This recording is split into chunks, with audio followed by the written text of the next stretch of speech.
As you know, I like to share things with you as I get around London filming for TV channels and now, of course, exclusively for you, telling you stories that have meant a lot to me with the people that I've interviewed over the years. And what I find fascinating, I'm sure you have this in your parts of the world, every now and again you come across a blue plaque or a green plaque and you think, wow, did that actually happen here?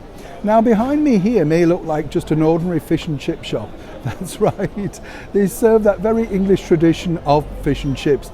None too cheap, I might point out. £3.70 for a bag of chips. No bits and gravy extra. You can tell you're not up north, you know what I'm saying. I think we'd have collapsed by the time we got to the counter to pay that, but I know that's a rising cost of living, of course. What's interesting though about this particular site is, as you're queuing up for your cotton chips, you're actually queuing in a place that truly has rock and roll history at its heart. And as ever, let me explain. You see, this place was the place where you came to in the late 1950s, 60s, right through to 1970, if you tried to want to make it in the British music industry. We're talking about our very own people, our own versions of Elvis, if you like, Billy Fury, The Shadows, Cliff Richard, Marty Wilde, all those wonderful people, and I've been lucky enough to meet them all.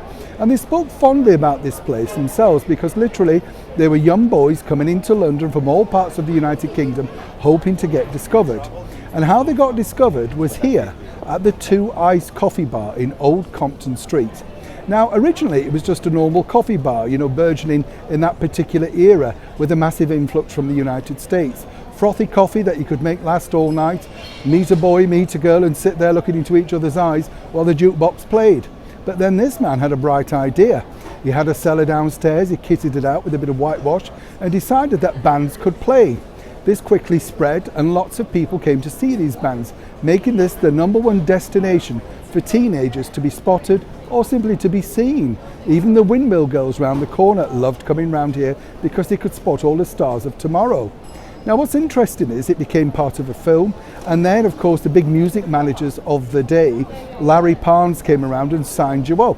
And as Marty Wilde said, yes, they signed you up, but not necessarily for a lot of money in your favour.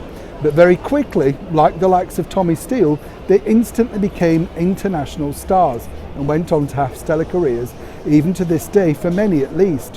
What I find fascinating about this place now, in this particular era, is this. If you think about it, you're literally walking through a door that is literally, well, dripping in history. Rock and roll truly started here. So much so that the big TV series like 6-5 Special, Oh Boy, Drumbeat, all of that came down here to look for the stars, to put them on TV. And once they'd been on TV, as Sir Cliff Richard told me, the world was your oyster. So next time you're in London and you fancy getting a grift or a bit of a smell of what rock and roll was truly like way back in the late 50s, early 60s, why not get a bag of chips? And maybe you could get discovered while waiting for your cod to cook. Try getting your teeth in on that one. Neil Sean, Old Compton Street in the very heart of London.